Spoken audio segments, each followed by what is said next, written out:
काशीमध्ये शुक्ल यजुर्वेदाच्या माध्यमातून शाखेतल्या सुमारे 2000 मंत्रांचं अत्यंत कठीण दंडक्रम पारायण करण्यात आलं आणि 19 वर्षांच्या वेदमूर्ती देवव्रत महेश रेखे यानं हे पारायण पूर्ण केले। भारतात जवळपास 200 वर्षांनंतर दंडक्रम पारायण पार पडलं आणि या यशामुळे तरुण देवव्रत देशभरामध्ये चर्चेत आलेला आहे। पंतप्रधान नरेंद्र मोदी, मुख्यमंत्री देवेंद्र फडणवीस तसेच अर्थमंत्री निर्मला सीतारामन यांनी या तरुणाचं कौतुक केलेलं आहे। एकदा आपण पाहूया देवव्रत रेखे नेमकं कोण आहे, काय नेमकी ओळख आहे देवव्रत रेखेची। तर देवव्रत रेखे मूळचे अहिल्यानगरचे आहेत। विलक्षण स्मरणशक्ती, एकाग्रता आणि शिस्त।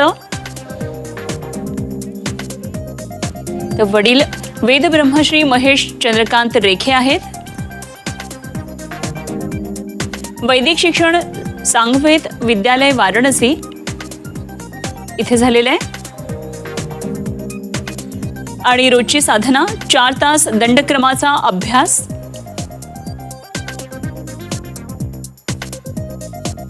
तर दंडक्रम पारायण म्हणजे नेमकं काय असतं तेही आपण एकदा पाहूया। पंतप्रधानांनी सुद्धा देवव्रतचं कौतुक केलंय। वेदपठणाच्या एकूण 8 पद्धतींपैकी दंडक्रम हा सर्वात कठीण असा प्रकार समजला जातो।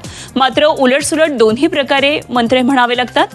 स्वर, लय तसंच उच्चार यांची अत्यंत बारकाईनं जुळवाजुळव करावी लागते। पूर्ण पारायणामध्ये 1 कोटीपेक्षा जास्त शब्दांचा उच्चार आहे। मंत्रपाठामध्ये एकही चूक चालत नाही। दंडक्रम पारायण म्हणजे काय असतं आपण पाहतोय। उलट आणि सरळ दोन्ही पद्धतीनं हे पाठांतर आवश्यक असतं। श्वसन, स्वर आणि स्मरणशक्तीचा यामध्ये ताळमेळ साधला जातो। स्मरणशक्ती शारीरिक मानसिक नियंत्रण यासाठी आवश्यक आहे। इतिहासामध्ये फक्त 2 वेळा दंडक्रम पठणाचा हा पराक्रम झालेला आहे। 200 वर्षांपूर्वी नाशिकमध्ये वेदमूर्ती नारायण शास्त्री देव यांच्याकडून दंडक्रम पारायण करण्यात आलेलं।